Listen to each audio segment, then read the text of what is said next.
Good morning friends.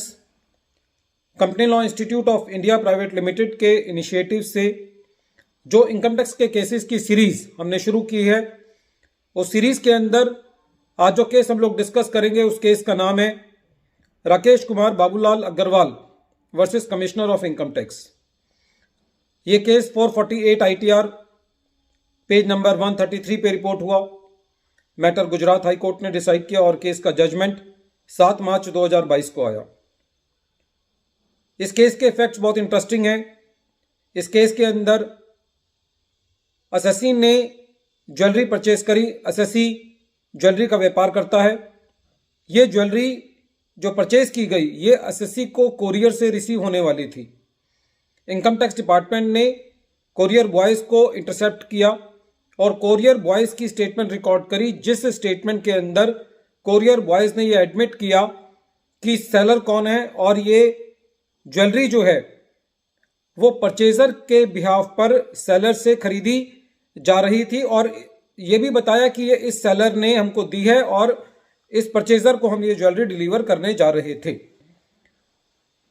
जिस seller का नाम कोरियर बॉयज ने लिया उसकी असेसमेंट सेक्शन 153A में की गई। जितना ज्वेलरी का अमाउंट था वो ज्वेलरी का अमाउंट सेलर के हाथ में सब्सटेंटेटिव एडिशन कर दिया गया और परचेजर के हाथ में प्रोटेक्टिव असेसमेंट कर दी गई। डिपार्टमेंट की मेन एलिगेशन ये थी कि जो कोरियर बॉयज ने नाम लिया है जिस सेलर का, उस सेलर ने इस ट्रांजैक्शन को डिनाई कर दिया है। दूसरा डिपार्टमेंट का कहना यह था कि जो असेसी ये कह रहा है कि ये ज्वेलरी जॉब वर्क के लिए आ रही थी, तो जॉब वर्क के लिए जब ज्वेलरी ट्रेवल करती है तो जीएसटी के 402 और 403 नंबर फॉर्म भरे जाते हैं जो कि असेसी ने प्रोड्यूस नहीं किए हैं। इसके अलावा असेसी का जो पॉइंट था वो ये था कि असेसी ने ज्वेलरी परचेज का बिल प्रोड्यूस किया। असेसी ने अपनी ट्रांजैक्शन को बैंकिंग चैनल से प्रूव किया, लेकिन इसके बावजूद भी असेसिंग ऑफिसर ने खाली इस चीज को मुद्दा बना करके कि जो सेलर है उसने ट्रांजैक्शन को डिनाई कर दिया है, असेसी का सेक्शन 69A के अंदर एडिशन कर दिया। असेसी जब सीआईटी अपील के पास गया तो सीआईटी अपील ने जो प्रोटेक्टिव असेसमेंट असेसिंग ऑफिसर साहब ने की थी उसको डिलीट कर दिया। सीआईटी अपील साहब का यह कहना था कि यदि सेलर ने ट्रांजैक्शन को डिनाई भी कर दिया है तो इससे यह साबित नहीं होता कि असेसी ने परचेज नहीं किया है। असेसी ने अपना स्टॉक रजिस्टर प्रोड्यूस किया। सीआईटी अपील साहब का यह कहना था कि जो असेसी ने बिल प्रोड्यूस किया है उसके बारे में भी असेसिंग ऑफिसर साहब ने कुछ नहीं कहा और जो असेसी के स्टॉक रिकॉर्ड्स हैं, जो परचेज बिल है और जो ट्रांजैक्शन बैंकिंग चैनल से हुई है, उससे यह साबित तो होता है कि असेसी ने परचेज की है। तो इस बात पर सीआईटी अपील ने जो असेसी की प्रोटेक्टिव असेसमेंट की गई थी उसको डिलीट कर दिया। जब ये प्रोटेक्टिव असेसमेंट को डिलीट कर दिया गया तो असेसी ने डिपार्टमेंट के सामने एप्लीकेशन लगाई कि साहब जो मेरी ज्वेलरी आपने सीज कर ली थी उस ज्वेलरी को रिलीज किया जाए। डिपार्टमेंट वो रिलीज नहीं कर रहा था, इसीलिए असेसी जो है वो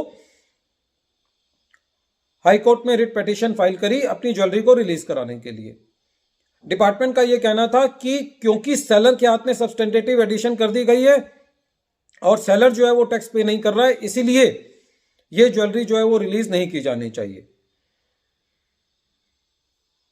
इस पर गुजरात हाई कोर्ट ने यह कहा कि सीआईटी अपील असेसी को रिलीफ दे चुका है। डिपार्टमेंट जो है वो आगे फर्दर अपील में नहीं गया है और असेसी की कोई भी डिमांड नहीं है और यह प्रूव होता है कि यह ज्वेलरी जो है वो असेसी से रिलेट करती है, क्योंकि इसके अंदर डिपार्टमेंट जो है वो अपील में नहीं गया था। इसीलिए असेसी का पूरा राइट बनता था कि जो असेसी की जो वो ज्वेलरी है वो उसको दी जाए।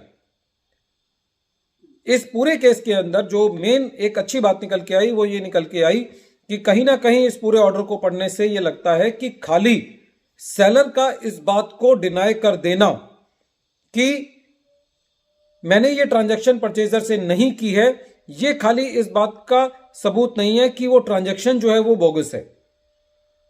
कोर्ट का ये कहना था कि यदि ये मान भी लिया जाए कि ये ट्रांजैक्शन जो है वो सेलर ने नहीं की, फिर भी एसएससी ने के पास ये ज्वेलरी है, एसएससी ने पेमेंट जो है वो चेक से की है, एसएससी के स्टॉक रिकॉर्ड्स के अंदर ये फिगर है, और असेसिंग ऑफिसर ने जो एसएससी ने बिल प्रोड्यूस किया है उसको भी चैलेंज नहीं किया है। तो इस केस में गुजरात हाई कोर्ट ने इस रिट पिटीशन के अंदर कमिश्नर ऑफ इनकम टैक्स को ये दिशा निर्देश दिए कि एसएससी की ज्वेलरी को रिलीज किया जाए। वीडियो के अंत में एक बार फिर मैं केस का नाम रिपीट कर रहा हूं। केस का नाम है Rakesh Kumar Babulal Agarwal versus principal commissioner of income tax. Thank you friends.